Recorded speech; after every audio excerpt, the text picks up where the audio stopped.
এই মুনতাহা মাত্র 5-6 বছর 7 বছর বাচ্চাটার বয়স হবে।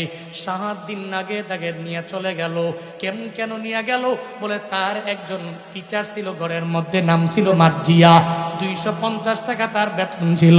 মাঝে মাঝে ওই মার্জিয়ায় মানে টিচারে মুনতাকে নিয়ে ঘুরার জন্য যায়, এক জায়গা থেকে আরেক জায়গায় নিয়ে যায়, বিভিন্ন ঘরের মধ্যে বেড়াইবার জন্য যায়। হঠাৎ করে যখন একদিন চুরি করতে যায় ধরা পড়ল, এবার মুনতাহার বাবা এই টিচার রাখা যাবে না, ঘর থেকে যখন বেরও করে দিল, মনের মধ্যে গুসা, মনের মধ্যে রাগ চলে আসলো।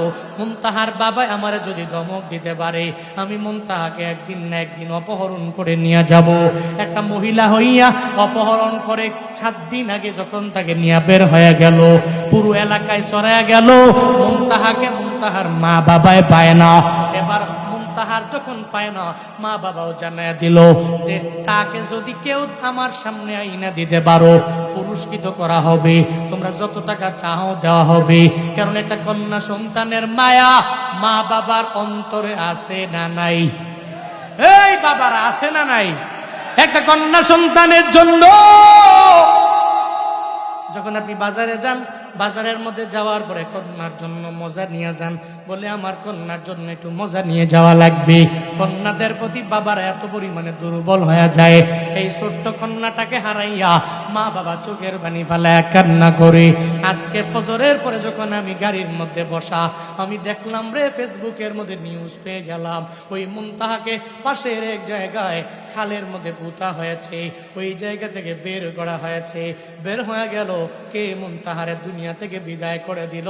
ওই মুনতাহার টিচার যে ছিল মার্জিয়া, আর ওই মার্জিয়া মর্জিনা তার মা, এই দুইজনে মিল্লা তারে অপহরণ করে নিয়ে দুনিয়া থেকে বিদায় করে দিল। মাইরা খালের মধ্যে এক পাশে নিয়ে সুন্দর করে ওখানে গেঁথে দিল। এরপরে চিন্তা ভাবনা করে এখানে গেঁথে রাখলে হবে না।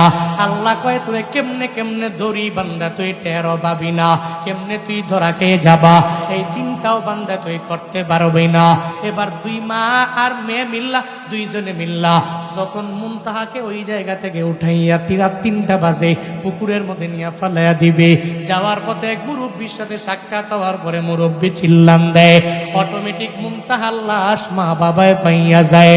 ওই মা বাবা চোখের পানি ফালাইয়া কান্না করি, আমার কন্যা সন্তানটাকে দুনিয়া থেকে বিদায় করে নিয়ে গেল।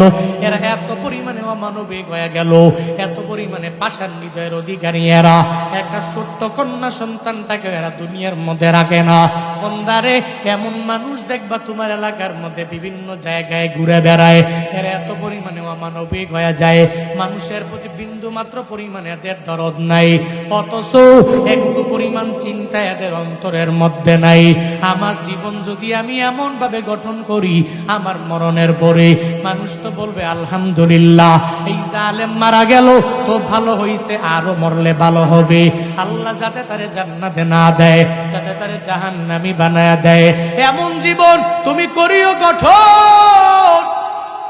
মরিলে হাসিবে তুমি, কাঁদিবে ভুবন। এমন জীবন গঠন করিও না যেই জীবনের পরে তুমি কান্না করবা, মানুষ তোমার জন্য খিলখিলায়া হাসবে। আমার নবীর আদর্শের মালা যদি গলায় লাগাও, তাহলে মানুষ মরণের পরে কান্না করবে না, বরং চোখের পানি ফালাইয়া মানুষ তোমার আমার জন্য কান্না করবে। যেমন কান্না করলো হানজালা মারা যাওয়ার পরে সাহাবায়ে কেরামেরা, কিভাবে নবীর আদর্শে নিজের পরিপূর্ণ এত পরিমাণে দামি বানায় ফেললো।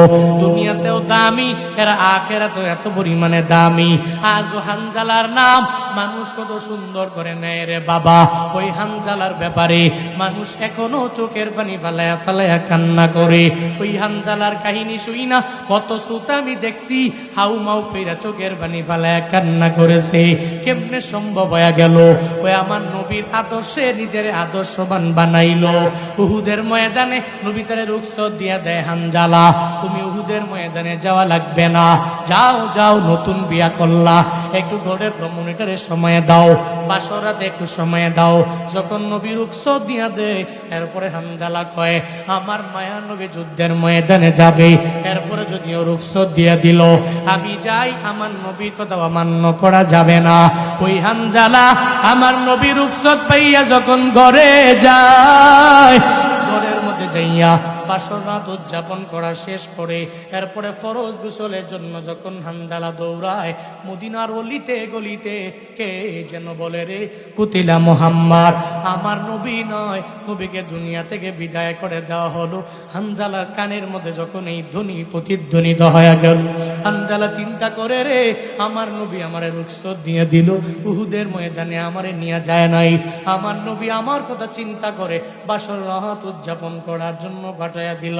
আমার নবী বুঝি নয় আমি এই জায়গায় ফরজ গোসল করব। ওই হানজালা সঙ্গে সঙ্গে দৌড়ায়া যায় আর নিজের বিবির দরবারে গিয়া বলে, ও বিবি আমার, আমার হাতে তরবারিটা দাও, আমার মায়ার নবী উহুদের ময়দানে নাই, ওই জায়গায় মায়ার নবী দুনিয়া থেকে বিদায় নিয়ে চলে গেছে, কাফেরেরা আমার নবীর দুনিয়া থেকে বিদায় করে দিল, আমি আমার নবীর আর দেখতে পারবো না, আমার নবীর চেহারা মুবারক আর আমি দেখতে পারবো না। ও বিবি রে, দেরি কইরো না, তরবারিটা আমার হাতের মধ্যে দাও, যারা নবীকে দুনিয়া থেকে বিদায় করে দিল এদেরকে দুনিয়া আমি রাখতে পারি না। বিবি জানায়া দেয়, ও হানজালা স্বামী